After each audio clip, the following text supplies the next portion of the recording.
Everyone, स्वागत है आप सभी का संज्ञान क्लासेस के इस पेडागोजिकल सेशन में। दोस्तों, सीटेट एग्जामिनेशन में पेडागोजी एक ऐसा पोर्शन है जिसके बिना सीटेट एग्ज़ाम क्वालिफाई करना या उसमें बहुत अच्छे मार्क्स लाना लगभग इम्पॉसिबल है। क्योंकि अगर मैं सीटेट पैटर्न की बात करता हूँ तो सीटेट चाहे आपका पेपर 1 हो चाहे आपका पेपर 2, दोनों में 5-5 सब्जेक्ट आते हैं और उन 5 सब्जेक्ट में हर सब्जेक्ट में 15 मार्क्स की आपकी पेडागोजी होती है। जैसे पहले मैं थोड़ा सा एक ओवरव्यू की बात कर लेता हूँ। पेपर 1 की अगर हम बात करते हैं, पेपर 1 में आपका सीडीपी हुआ, मैथ्स हुआ, ईवीएस हुआ, इसके अलावा आपकी हिंदी लैंग्वेज 1 जो है आपकी, एंड लैंग्वेज 2 में चॉइस है आपके पास संस्कृत या फिर इंग्लिश। इन पांचों सब्जेक्ट में 15 मार्क्स का कंटेंट एंड 15 मार्क्स की पेडागोजी आपकी आती है। कंटेंट की अगर मैं बात करूं तो ऐसा नहीं है कि कंटेंट भी बहुत ज़्यादा टफ आता है, लेकिन पेडागोजी एक ऐसा पोर्शन है कि जिसे अगर आपने हल्का सा भी समझ लिया तो आपके लिए ये सभी एग्जामिनेशन ईजी हो जाते हैं। तो आज की क्लास में हम बात करेंगे उसी पेडागोजी की कुछ ऐसे पॉइंट्स के बारे में कि जिन्हें अगर आपने अपने दिमाग में फिट कर लिया, दिमाग में बैठा लिया, तो आप पेडागोजी का कोई सा भी क्वेश्चन बहुत इजीली कर सकते हैं। अगर मैं बात करूं पेडागोजी होती क्या है, तो पेडागोजी होती है कि आपको विद्यालय में जाकर, स्कूल में जाकर कैसे पढ़ाना है, जो आपके सामने प्रॉब्लम्स, सिचुएशंस आएंगी उन्हें कैसे हैंडल करना है। इन सब चीज़ को ही हम शिक्षा शास्त्र यानी कि पेडागोजी कहते हैं। शुरुआत करते हैं अपनी क्लास की। आज क्लास स्टार्ट करने से पहले मैं कहना चाहूँगा कि अगर आपको हमारा सेशन, हमारी वीडियो पसंद आई हो तो प्लीज़ लाइक एंड सब्सक्राइब ज़रूर करें, और अगर किसी के मन में कोई भी डाउट आता है तो कमेंट सेक्शन में अपना कमेंट लिखकर अपना डाउट क्लियर कर सकता है। दोस्तों, आज की वीडियो में हम ऐसे कुछ पॉइंट्स की बात करेंगे, कुछ पॉजिटिव पॉइंट्स की बात करेंगे और कुछ निगेटिव पॉइंट्स की बात करेंगे। पॉजिटिव यानी कि सकारात्मक बिंदुओं की अगर हम बात करें तो उसका मतलब होता है कि अगर आपको किसी क्वेश्चन के ऑप्शंस में 4 ऑप्शन आते हैं, किसी क्वेश्चन के ऑप्शन में इन पॉजिटिव पॉइंट्स में से कोई सा भी पॉइंट दिख रहा है तो वो आंसर आपका हमेशा सकारात्मक, पॉजिटिव होगा। इसके विपरीत अगर किसी पॉइंट में आपको किसी ऑप्शन में निगेटिव पॉइंट दिख रहा है तो वो आंसर आपका गलत यानी कि नेगेटिव होगा। मात्र कुछ वर्ड्स को पहचानकर हम अपना आंसर सही लगा सकते हैं, और मैं गारंटी के साथ कह सकता हूं कि अगर ये वाली क्लास आपने बहुत सही से समझ ली तो पेडागोजी के 75 क्वेश्चंस में से लगभग 30 से 40 क्वेश्चन आप बहुत इजीली कर सकते हैं, बहुत इजीली कर सकते हैं। आज की क्लास में पहले हम बात करेंगे सकारात्मक बिंदुओं की, पॉजिटिव पॉइंट्स की। एक एक पॉइंट को समझेंगे, उसके बारे में एग्जाम्पल भी दूंगा मैं, उसके बाद फिर नेगेटिव पॉइंट्स की। पहले बात कर लेते हैं पॉजिटिव पॉइंट्स यानी कि सकारात्मक बिंदु, जो हमेशा बच्चे के लिए अच्छा रहता है। हमें देखना है इसमें बच्चे के लिए अच्छा क्या है, बच्चा कैसे सीख सकता है, क्या उसके लिए सकारात्मक है। अगर हम अपने पहले बिंदु की बात करें तो पहला बिंदु आता है हमारा अवसर। अगर किसी ऑप्शन में आपको अवसर, अपॉर्चुनिटी वर्ड दिख रहा है, पूरे ऑप्शन की बात नहीं कर रहा हूं मैं, केवल एक वर्ड अगर आपको किसी ऑप्शन में दिख गया अवसर, जैसे कि एग्जाम्पल ले लेते हैं, बच्चे को अपनी प्रतिभा निखारने के भरपूर अवसर मिलने चाहिए। या इसके उलट अगर हम बात करें इंग्लिश में, अपॉर्चुनिटी वर्ड अगर दिख रहा है तो वो आंसर आपका हमेशा पॉजिटिव में जाएगा, सकारात्मक में जाएगा। आज की वीडियो में हम बात कर रहे हैं केवल पॉइंट्स के बारे में। अगली जो वीडियोस आएंगी उसमें हम पेडागोजी के क्वेश्चंस लाएंगे और कैसे इन पॉइंट्स को अप्लाई करना है वो चीज़ें हम सीखेंगे। पहला बिंदु हमारा अवसर। बच्चे को हमें हर तरीके के अवसर प्रदान करने, क्षमता निखारने के, अपनी प्रतिभा को बाहर लाने के, ज्ञान प्राप्त करने के बहुत सारे अवसर हमें बच्चों को देने हैं। इसके बाद अगर हम दूसरे पॉइंट के बारे में बात करते हैं, दूसरा पॉइंट आता है हमारा प्रेरित या प्रोत्साहित करना, एनकरेज करना। बच्चे को हमें हतोत्साहित नहीं बल्कि प्रोत्साहित करना है, मोटिवेट करना है, प्रेरित करना है, एनकरेज करना है कि बच्चा ज्ञान अर्जन कर सके, अपनी प्रतिभा को निखार सके। ऐसा हमें बच्चों को प्रोत्साहन देना है। इसके बाद अगर हम थर्ड पॉइंट के बारे में बात करते हैं, अंतः क्रिया करना। अंतः क्रिया करने का मतलब होता है कि ऐसा ना हो, देखो दो तरीके की कक्षाएं होती है। एक ऐसी कक्षा है जिसमें शिक्षक बच्चों को पढ़ा रहा है और बच्चे केवल हाथ बांधकर शांति के साथ बैठे हैं, जबकि इसके विपरीत एक ऐसी कक्षा होती है जिसमें शिक्षक पढ़ा रहा है और बच्चे भी शिक्षक से क्वेश्चन भी पुटअप कर रहे हैं, अंतः भी कर रहे हैं, एक्टिविटीज भी कर रहे हैं। तो ऐसी अंतः क्रिया करने के अवसर हमें बच्चों को देने हैं, क्योंकि अगर बच्चा खुद से क्रिया करेगा, एक हमने टर्म भी सुनी है पेडागोजी में, बहुत इंपॉर्टेंट टर्म है, आई थिंक सभी ने सुनी होगी, लर्निंग बाय डूइंग, करके सीखना। कि अगर बच्चा खुद से अंतः क्रिया करेगा, खुद से क्रिया करेगा, तो बच्चा बहुत इजीली सीख जाएगा। फोर्थ पॉइंट की हम बात करते हैं, रचनात्मकता या सृजनात्मकता, कंस्ट्रक्ट या क्रिएटिविटी। रचनात्मक मतलब होता है ज्ञान को बनाना। जीन पियाजे ने कहा था बच्चों को active builder of knowledge. Jean पियाजे भी हम पढ़ेंगे, लेकिन उन्होंने एक टर्म दी थी बच्चों के लिए, एक्टिव बिल्डर ऑफ नॉलेज, ज्ञान का सक्रिय निर्माता। उनके अनुसार ये बात थी कि ऐसा नहीं होता कि शिक्षक बच्चों को ज्ञान देते हैं ना, टीचर केवल बच्चों की हेल्प कर सकता है, उसे सही रास्ता दिखा सकता है, लेकिन जो बच्चे अपनी नॉलेज बनाते हैं, ज्ञान बनाते हैं, वो खुद से ही बनाते हैं। इसी तरीके का सृजनात्मकता, क्रिएटिविटी। सृजनात्मक मतलब होता है कुछ नया करना, बच्चों को कुछ नया करने के अवसर हम बच्चों को दें। ऐसा ना हो कि बच्चा कुछ भी अगर कुछ करने की कोशिश कर रहा है, हमने बच्चों को टोक दिया या फिर डांट दिया, ऐसा ना हो, बल्कि जो बच्चा कर रहा है उसे वो करने दें। नेक्स्ट पॉइंट आता है हमारा सक्रिय, एक्टिव।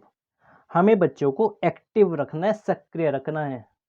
सक्रिय का मतलब ऐसा ना हो, अभी मैंने ऊपर भी बताया था कि बच्चा केवल बैठा हुआ सुन रहा है बस, उसे बाकी किसी भी एक्टिविटी से कोई मतलब नहीं, ऐसा ना हो, बल्कि बच्चे को सक्रिय रखें, आप एक्टिव रखें, बच्चा बहुत अच्छा सीखेगा। नेक्स्ट इज विभिन्न शिक्षण विधियों का प्रयोग। वेरी वेरी इंपॉर्टेंट पॉइंट है, क्वेश्चन यहाँ से बहुत बार आए हुए हैं।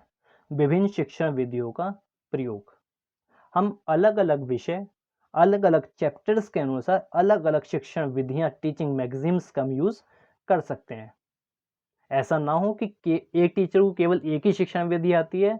और एक चीज कहनी नहीं चाहिए, लेकिन फिर भी मैं कह रहा हूं कि देखो, जो टीचिंग कोर्स होते हैं, जो आपको ट्रेनिंग मिलती है बच्चों को पढ़ाने की, उसमें और जो बिना ट्रेन टीचर रहते हैं लाइक MA MCOM, हालांकि जानते वो भी हैं, नॉलेज उनमें भी पूरी है, लेकिन केवल यही अंतर आता है कि उन्हें शिक्षण विधियों का ज्ञान नहीं है और आप लोगों को शिक्षण विधियों का ज्ञान है। इसलिए एक अच्छा टीचर वो ही कहलाता है जिसने ये ट्रेनिंग्स ले रखी हो। तो हमें अलग अलग पाठ, अलग अलग विषयों के अनुसार अलग अलग शिक्षण विधियों का प्रयोग करना है। नेक्स्ट पॉइंट की अगर हम बात करते हैं, एकीकृत करना, बहुत इंपॉर्टेंट पॉइंट है एकीकृत करना भी, इंटीग्रेटेड। साधारण सी भाषा में अगर मैं बात करूं, एकीकृत का मतलब होता है इकट्ठा करना, इकट्ठा। जितने भी हमने नॉलेज ली, जितने भी हमने बच्चों को नॉलेज दी है, बच्चों को सिखाया है, या हमने कुछ बच्चों का ज्ञान प्राप्त करा है, कहना चाहिए कि बच्चों के बारे में अगर हमें कोई भी इंफॉर्मेशन मिली है तो उसे हम पहले एकीकृत करें, उसके बाद बच्चों को एक कॉन्क्रीट इंफॉर्मेशन हम दें। तो एकीकृत पाठ में भी होता है, एकीकृत विषयों में भी होता है, और एकीकृत शिक्षा में भी होता है। तो तीनों चीज में हमें ये चीज ध्यान रखकर बच्चों को शिक्षा प्रदान करनी है। नेक्स्ट पॉइंट, खोजना या अन्वेषण करना, एक्सप्लोर करना, बहुत अच्छा पॉइंट है ये वाला भी, ध्यान से सुनिए आप सब लोग। खोजना या अन्वेषण करना, हमें बच्चों को ऐसे अवसर देने हैं कि बच्चा नई नई चीजें ढूंढे, खोजे, खुद से वो अन्वेषण करे, खुद से वो प्रैक्टिकल्स करे, एक्सप्लोर करे अपनी नॉलेज को। उसके लिए हम क्या कर सकते हैं, बच्चों को बीच बीच में टूर पर ले जाएं, लेबोरेटरी में ले जाएं, बच्चों को प्रैक्टिकल करवाएं, एक्सपेरिमेंट करने को दें। मतलब बच्चों से हमें ऐसी क्रिया करने को देनी है जिससे बच्चा नई नई चीजें ढूंढे, खोजे, उससे वो अपने ज्ञान को बना सकता है। नेक्स्ट पॉइंट, दैनिक जीवन या अनुभवों से संबंधित, बहुत ज्यादा इंपॉर्टेंट पॉइंट है, और हर सीटेट एग्जाम में 2 से 3 क्वेश्चन इस पॉइंट से आपको मिलेंगे, गारंटी से बिल्कुल। हम बच्चों को जो भी चीज सिखा रहे हैं, जो भी उदाहरण हम बच्चों को दे रहे हैं, एग्जाम्पल्स दे रहे हैं, वो उसके डेली लाइफ से रिलेटेड हों। ऐसा ना हो कि हम बच्चों को पढ़ा तो कुछ और रहे हैं और उसका उसके जीवन में कुछ उपयोगी नहीं है। एक मैं छोटा सा एग्जाम्पल ले लेता हूँ। जब बच्चा छोटी क्लास में सीखता है 2 + 2 = 4, बच्चा सीख जाता है क्योंकि हम उन्हें ऐसे एग्जाम्पल देते हैं कि बेटा सपोज आपके पास 2 रुपए हैं, आपकी मम्मा ने आपको 2 रुपए और दे दिए, तो आपके पास टोटल कितने रुपीस हुए? बच्चा सीख जाता है। लेकिन जब हम बड़ी क्लास में पहुंचते हैं, like sine theta cos theta आता है उसमें, फिर trigonometry, sine theta cos theta, लगभग 75% स्टूडेंट्स को इसका यूज़ ही नहीं पता, हमारे डेली लाइफ में इसका यूज़ क्या है। तो आप ये चीज़ ज़्यादा अच्छे से सीखेंगे या ये चीज़ ज़्यादा अच्छे से सीखेंगे? तो इसका मतलब ये है, हमें बच्चों को एक ऐसे एग्जाम्पल देने हैं जिससे बच्चा बहुत ईजिली उसे अपनी लाइफ से रिलेट कर सके। नेक्स्ट पॉइंट, सर्वांगीण विकास, ओवरऑल डेवलपमेंट। विकास की अगर मैं बात करूं, विकास के 6 पक्ष होते हैं।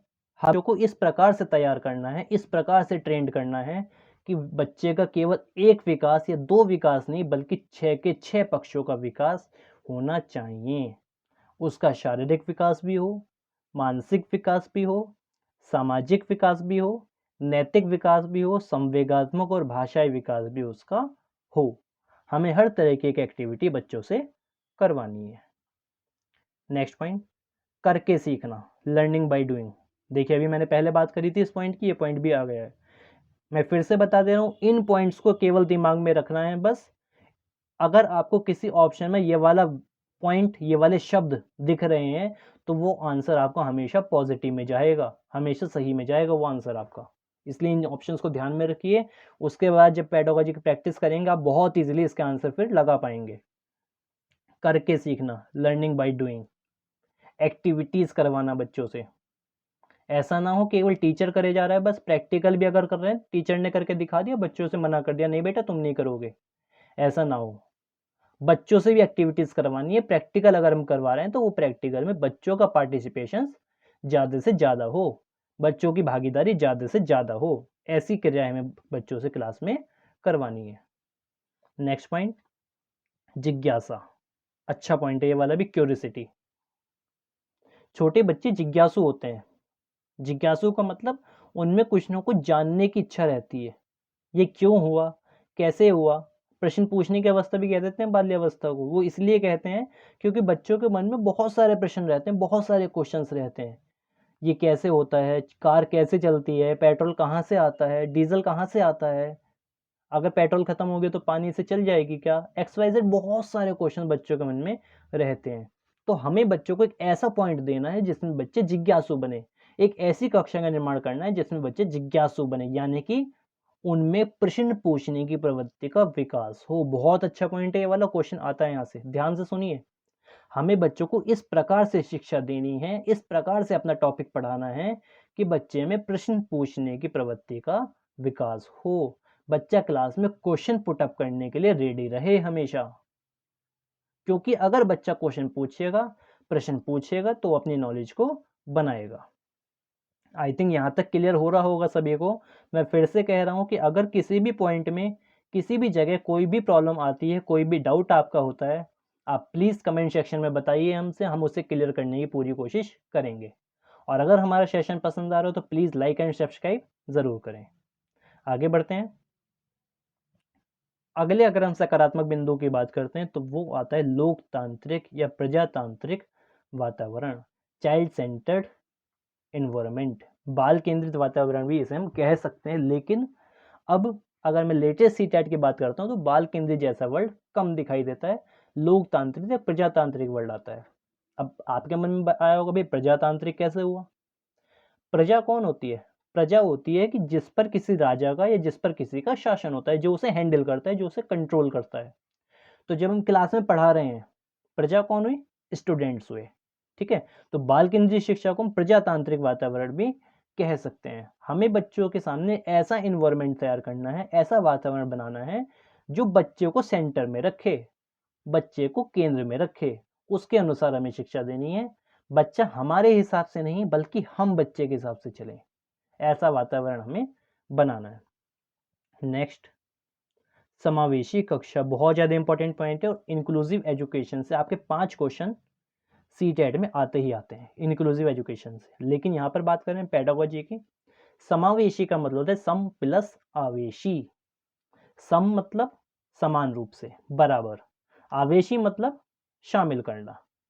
तो सभी को समान रूप से शामिल करना। हमारी कक्षा में कैसा भी बच्चा आ जाए, विकलांग हो, दिव्यांग हो, सामान्य हो, आईक्यू लेवल कम हो, ज़्यादा हो, मंदबुद्धि हो, डिस्ग्राफिया हो, डिसलेक्सिया हो, एक्सवाइजेड कैसा भी बच्चा आ जाए, हमें उसे सामान्य कक्षा में सामान्य बच्चों के साथ पढ़ाना है। इसे ही हम क्या कह देते हैं?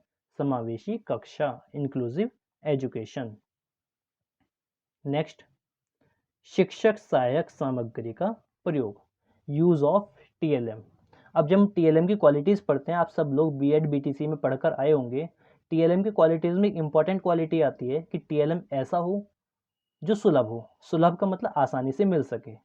दूसरी क्वालिटी उसमें आती है टीएलएम ऐसा हो जो कम खर्चीला हो। बहुत इंपॉर्टेंट पॉइंट है ये वाला भी, कम खर्चीला हो।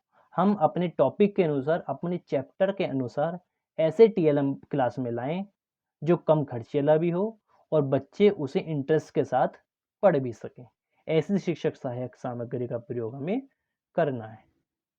नेक्स्ट, बहुत ज़्यादा important point, very very important, मातृभाषा या घरेलू भाषा को महत्व देना, नेटिव या होम लैंग्वेज को इंपॉर्टेंस देना। क्वेश्चन यहाँ से बनता है आपका, हिंदी पेडागोजी में क्वेश्चन आता है और सीटेट पेडागोजी या इंग्लिश पेडागोजी में इससे क्वेश्चन बनता है। अब क्वेश्चन क्या बनता है इसमें, ऑप्शन जो आता है वो मैं आपके सामने बता रहा हूँ। ये आता है कि बच्चों की मातृभाषा को कक्षा में स्थान देना। अगर देना आ गया तो वो पॉजिटिव है। अगर इसके विपरीत आ गया, बच्चे की मातृभाषा को या घरेलू भाषा को कक्षा में स्थान नहीं देना या उसे दरकिनार करना, वो आपका कौन सा हो जाएगा? निगेटिव। तो मातृभाषा या घरेलू भाषा को हमें महत्व कक्षा में देना है। नेक्स्ट इज, विभिन्न संदर्भों में भाषा प्रयोग, हिंदी पेडागोजी के लिए इंपॉर्टेंट है ये वाला।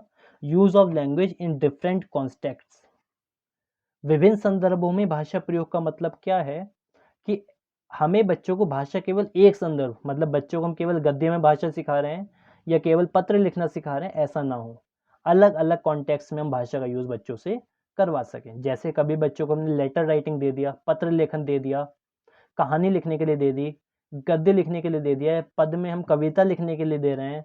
अलग अलग संदर्भों में हम भाषा का प्रयोग करवाना है। और भाषा की अगर मैं बात करूं तो भाषा का एक क्रम भी चलता है, LSRW। आप सभी ने सुन रखा होगा ये वाला, LSRW, listening, speaking, reading and writing. पहले बच्चा लिसनिंग यानी कि सुनना सीखता है। हिंदी में बात कर देते हैं इसकी सुबोपली। सुबोपली, पहले बच्चा सबसे पहले लिसनिंग यानी कि सुनना सीखता है। उसके बाद बच्चा स्पीकिंग यानी कि बोलना सीखता है। फिर बच्चा रीडिंग यानी कि पढ़ना सीखता है। और फिर बच्चा राइटिंग मीन्स लिखना सीखता है।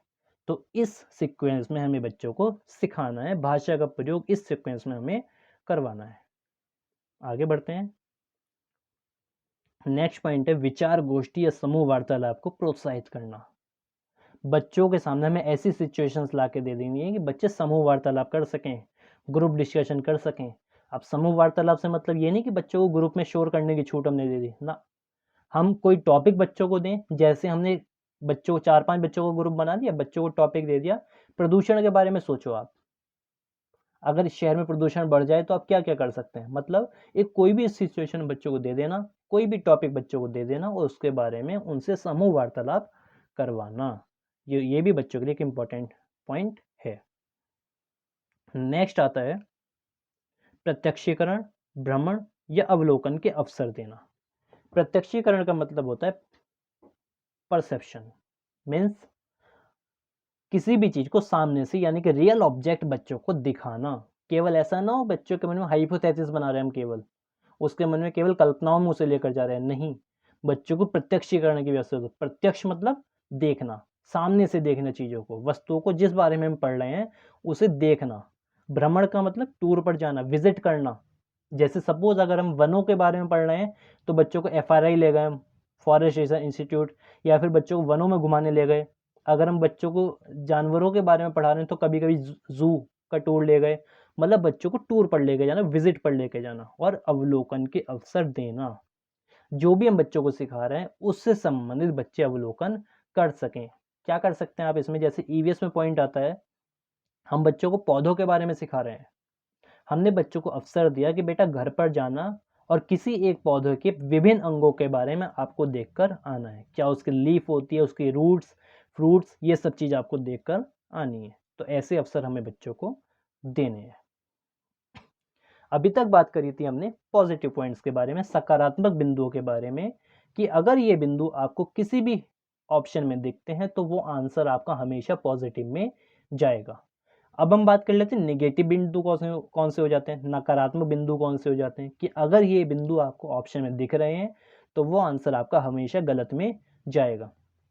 एक चीज पेडागोजी में समझने वाली और है, पेडागोजी में कुछ क्वेश्चंस ऐसे आते हैं जिसमें आपके चारों आंसर सही होते हैं, गलत कोई भी नहीं होता, हमें उसमें देखने लेता है बेस्ट ऑफ वन, इनमें से सबसे अच्छा क्या है, तो वो आप इन्हीं पॉइंट्स की मदद से देख पाएंगे। दूसरा एक तरीका और रहता है, जब हम पेडागोजी प्रैक्टिस करेंगे सीखेंगे वो तरीका भी, एलिमिनेशन, ऑप्शंस का एलिमिनेशन करना सीखें आप। 4 ऑप्शन दिए हैं, ऑप्शन को हटाना सीखें कि ये तो इसका आंसर हो ही नहीं सकता, ये तो इसका आंसर हो ही नहीं सकता, और धीरे धीरे करके आप बिल्कुल सही आंसर पर पहुंच जाएंगे। नेगेटिव पॉइंट्स में पहला पॉइंट देखते हैं, रटना, याद करना, कंठस्थ करना। बहुत ज़्यादा इंपॉर्टेंट पॉइंट है, क्वेश्चन बनता ही बनता है यहाँ से। अगर किसी भी ऑप्शन में आपको रटना, याद करना या कंठस्थ करना, मतलब रोट लर्निंग जैसी चीज़ दिख रही है, तो वो हमेशा गलत में जाएगा, हमेशा नेगेटिव में जाएगा। सेकंड पॉइंट, परिभाषा, तथ्य या सूत्र। अगर किसी ऑप्शन में आपको फैक्ट्स, फॉर्मूला या डेफिनेशन की बात हो रही है तो वो हमेशा नेगेटिव में जाएगा। परिभाषा भी याद नहीं करवानी, तथ्य भी नहीं बताने उसे, और सूत्र भी उसे नहीं रटवाने, याद नहीं करवाना। फर्स्ट पॉइंट से रिलेटेड है कि अगर किसी भी चीज में याद करना, रटना जैसी चीज दिख रही है तो वो हमेशा गलत है, निगेटिव है। थर्ड आता है, बहुत ज्यादा अच्छा पॉइंट है ये वाला भी, केवल, मात्र या ही, ओनली। अगर किसी भी ऑप्शन में आपको केवल शब्द दिख गया, मात्र शब्द दिख गया या ही शब्द दिख गया तो वो हमेशा गलत होगा। जैसे ऑप्शन की अगर मैं बात करूं, एक एग्जाम्पल ले लेते हैं, बच्चों को केवल अंग्रेजी भाषा में शिक्षा देना, केवल शब्द दिख गया, आग मीच के लगा दो कि आंसर आपका गलत है। बच्चे की मातृभाषा को ही महत्व देना, को ही महत्व देना, ही वर्ड आ गया, गलत हो जाएगा हमेशा। मतलब जहां भी केवल या मात्र या ही, इंग्लिश में अगर ओनली वर्ड दिख गया तो वो हमेशा आपका नेगेटिव में जाएगा। नेक्स्ट, दंड और सजा तो हमें देनी ही नहीं बच्चों को बिल्कुल भी, पनिशमेंट तो एनसीएफ ने भी मना कर रखा है बिल्कुल, कि सजा तो या पनिशमेंट तो हमें किसी भी प्रकार का नहीं देना। नेक्स्ट, बच्चों पे किसी भी प्रकार का बोझ नहीं डालना, बर्डन नहीं डालना। लर्निंग विदाउट बर्डन, बिना बोझ के अधिगम की बात करी भी थी यशपाल ने, प्रोफेसर यशपाल ने, है ना। तो हमें ऐसी शिक्षा देनी है बच्चों को जिसमें बच्चे के ऊपर किसी भी प्रकार का, चाहे बस्ते के वजन की बात करें या फिर अपेक्षाओं को बोझ नहीं डालना। बच्चों को मुक्त शिक्षा की बात करनी है, बच्चा अपने आप से सीख सके, जो उसका मन कर रहा है वो बच्चा पढ़ सके, और बच्चों को कभी भी हतोत्साहित नहीं करना, यानी कि डीमोटिवेट नहीं करना कि तुम ये नहीं कर सकते, तुम्हारे बस की कुछ नहीं है, तुम बेकार हो, ऐसा हमें बच्चों को कभी भी नहीं करना। नेक्स्ट, पुस्तक केंद्रित या शिक्षक केंद्रित नहीं रहना कभी भी। सकारात्मक बिंदुओं में बात करी थी, कैसा रहना है हमें, प्रजातांत्रिक, लोकतांत्रिक, बाल केंद्रित, ऐसी शिक्षा देनी है। जबकि केवल अगर टीचर बुक क्लास में आ गया और बुक में लेकर ही पढ़ा रहा है, केवल कि बुक बच्चों को दे दी, यहाँ से यहाँ तक लिख लेना, हमें कभी भी बुक सेंटर्ड नहीं रहना, टीचर सेंटर्ड नहीं रहना, बल्कि चाइल्ड सेंटर्ड रहना है। नेक्स्ट बात करते हैं, अगला पॉइंट आता है खाली स्लेट या कोरी पट्टी। क्वेश्चन यहाँ से भी आए हुए हैं। बच्चा जब विद्यालय में आता है, क्वेश्चन ये आता है, बच्चा जब विद्यालय में आता है तो वह कोरी स्लेट या कोरी पट्टी या खाली स्लेट रहता है, तो वो हमेशा आपका नेगेटिव ऑप्शन होगा। बच्चा कभी भी कोरी पट्टी नहीं रहता, ब्लैंक स्लेट नहीं रहता, बल्कि वो बहुत सारी नॉलेज घर से सीख कर आता है। नेक्स्ट, वेरी वेरी इंपॉर्टेंट, बहुत अच्छा पॉइंट है, आजकल इससे क्वेश्चन बन रहे हैं। लैंगिक असमानता, बहुत अच्छा पॉइंट है ये वाला। लैंगिक असमानता अगर आपको किसी भी ऑप्शन में दिख रहा है तो हमेशा नेगेटिव पॉइंट होगा। अगर किसी भी ऑप्शन में आपको लड़कों वर्ड दिख रहा है, हमेशा नेगेटिव होगा। किसी भी ऑप्शन में लड़कियों वर्ड दिख रहा है, हमेशा नेगेटिव होगा। अब आप पूछेंगे भाई पॉजिटिव भी क्या होगा?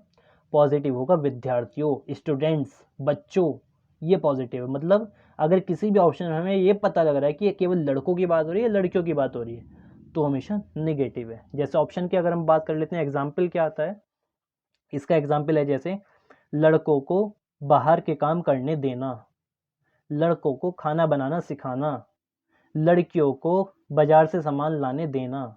तो अगर किसी भी ऑप्शन लड़कों लड़कियां वर्ड दिख गया, वो हमेशा नेगेटिव होगा। आई होप वीडियो पसंद आ रही होगी सभी को, कोई भी डाउट नहीं होगा। लेकिन फिर भी अगर डाउट बनता है तो आप कमेंट सेक्शन में हमें बताइए, और कोई डाउट ना हो तो लाइक, सब्सक्राइब एंड शेयर जरूर करें।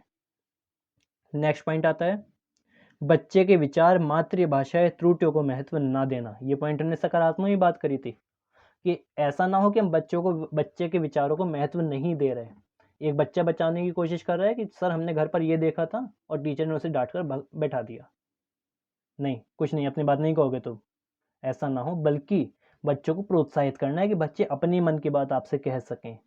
बच्चों को गलतियां करने का अवसर दो, क्योंकि अगर बच्चे गलती करेंगे तो आप बच्चों के बारे में ये पता लगा सकते हैं कि बच्चे को सीखने में कहाँ कठिनाई आ रही है।